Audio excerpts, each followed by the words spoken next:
produk, barang, dan jasa ya. Jadi iklan ini adalah secara khusus gitu ya, ditujukan untuk menjual produk, barang, yang jasa secara langsung gitu pada masa tertentu gitu. Misalkan, nah yang paling sering itu iklan produk itu yang ditawarkan biasanya di TV-TV media gitu ya. TV-TV media itu misalkan ada iklan, pernah tahu iklan panci, kok panci sih, apa sih, pengurangan happy cell ya, pengurangan yang warnanya merah yang bisa dibolak-balik gitu, yang silakan telepon di sini gitu kan, maka Anda akan mendapatkan ini gitu kan, atau alat-alat fitness gitu kan, yang pernah kan itu. Nah itu TV media biasanya di situ tuh, itu namanya iklan produk gitu ya. Jadi iklan produk itu secara langsung gitu ya, jadi secara langsung dan pada waktu tertentu. Jadi menjual produknya secara langsung atau pada waktu tertentu di masa mendatang gitu ya. Bisa juga iklan produk itu contohnya iklan ini, biasanya pernah tahu hari Minggu iklan iklan apartemen gitu ya, misalkan nih, apartemen ini akan dibangun dan akan dijual pada tanggal ini. Nah itu tuh contoh salah satu iklan produk ya. Sudah paham ya berarti ya. Dan ini nih, terus ada lagi iklan kelembagaan gitu ya. Apa nih contohnya iklan kelembagaan? Iklan kelembagaan di sini contohnya misalkan Trans TV gitu ya, misalkan Trans TV sedang ulang tahun gitu kan. Nah ketika Trans TV sedang ulang tahun tuh kan biasanya mereka iklan yang besar-besaran gitu ya, tentang ulang tahun gitu kan. Nah seperti itu contoh iklan kelembagaan. Nah kemudian yang kelima itu ada iklan lokal, yaitu iklan lokal itu ada ini ya, yaitu usaha periklanan oleh perusahaan atau pengecer dan meluaskan daerah layanannya di dalam sebuah kawasan geografis ya. Ini contohnya nih, misalkan iklan yang hanya disiarkan di radio kota tertentu. Nah ini biasanya iklan lokal tuh, misal yang gampang lagi adalah misalkan kolom iklan yang ada di radar-radar ya. Misalkan ada di mana nih, kan ada di Jawa Pos itu kan ada radar-radarnya ya. Radar-radar itu kan hanya untuk kawasan tertentu gitu kan ya. Nah itu tuh termasuk contoh gampangnya tuh itu. Nah kalau iklan nasional itu ya memang dia penjualan produknya secara regional atau nasional gitu ya. Itu banyak ya contohnya ya, iklan-iklan yang di TV-TV itu kan dia banyak yang menjual merek berskala regional atau nasional gitu ya. Ada yang mau ditanyakan sampai saat ini klasifikasi iklan enggak ya?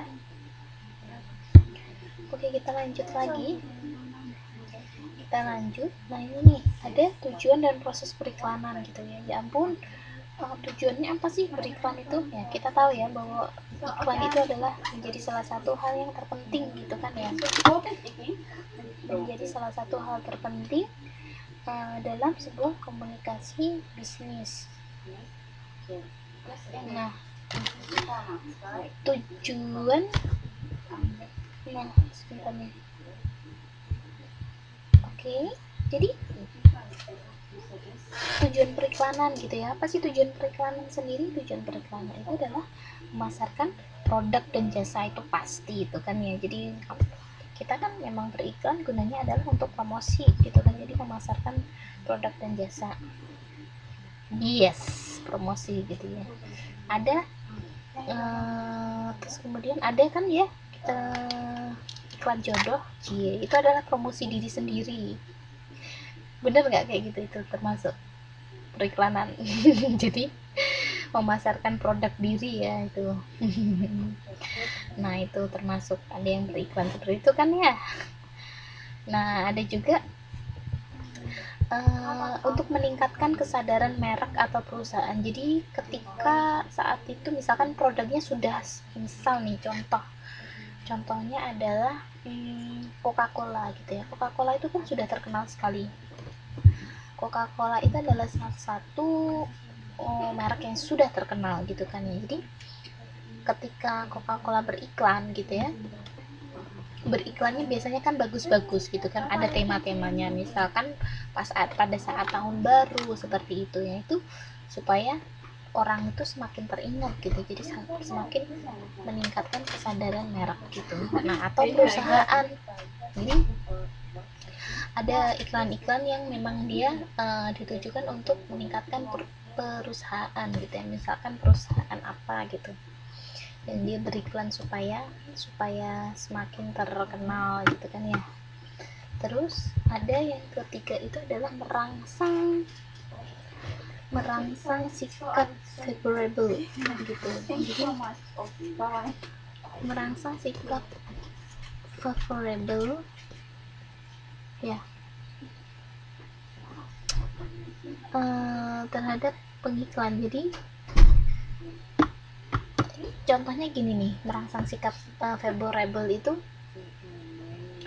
supaya kita sendiri ya, misal kita mempunyai ada satu iklan bagus gitu ya, jadi kita tertarik gitu kan. Biasanya kita ada, misalkan ada satu iklan yang sangat menarik gitu, misalkan iklannya yang lucu itu, dulu itu kan ada iklannya Mbah Surip gitu, yang almarhum Mbah Surip itu kan lucu tuh ya. Nah misalkan saya lupa iklan apa, contoh aja misalkan minuman energi gitu ya, jadi itu bisa karena bisa menjadi sebuah rangsangan untuk jadi favorable atau jadi yang favorit.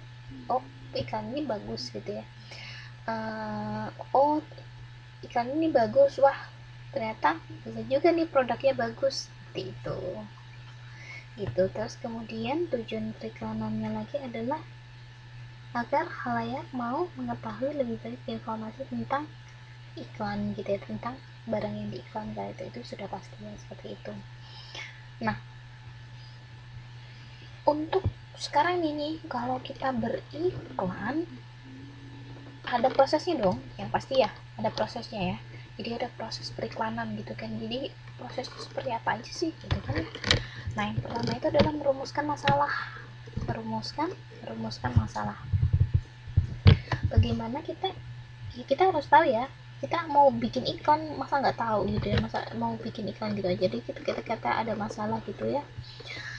Ketika kita ada masalah, sekarang kita mau beriklan masalah diet gitu ya. Jadi kita merumuskan masalah, kita akan kembali topik ketika kita TTM darat ya. Mengenai obesitas. Iya betul, diet. Jadi ini ceritanya nih, kita kan para bos nih ya, jadi ceritanya ini ceritanya itu Mbak Z itu yang jadi bosnya gitu kan ya. Jadi Mbak Z itu sadar betul gitu ya, orang-orang di Taiwan itu kenapa sih gendut-gendut orang-orang tuanya gitu kan ya. Jadi aduh, ini orang-orang pada gendut gitu ya. Jadi ada suatu pola yang tidak bagus, kesehatannya tidak, maksud ada sebuah apa ya namanya, masyarakatnya yang tidak bagus gitu ya, pola kesehatannya gitu. Jadi merumuskan masalah, oh seperti ini gitu. Kemudian mengumpulkan informasi gimana gitu kan ya. Jadi kemarin gimana cara mengumpulkan informasi, ada berbagai macam cara kan ya. Jadi kan penting gitu ya. Jadi proses iklan itu jadi mengumpulkan informasi juga gitu ya. Terus kemudian setelah mengumpulkan informasi gitu ya, nah ini ada pengumpulan informasi ini, kita dapat memegang rumus P gitu kan, yaitu produk, prospek, dan pembelian gitu di sini di buku gitu. Terus kemudian supaya kita bisa jadi mengumpulkan informasi produk seperti apa gitu kan, prospeknya seperti apa, kemudian nanti pembeliannya seperti apa gitu, dirangkum dalam 3P ya, dalam mengumpulkan informasi. Kemudian nah pada akhirnya nanti kita akan mendapatkan informasi yang jelas ya mengenai apa yang dibutuhkan oleh masyarakat.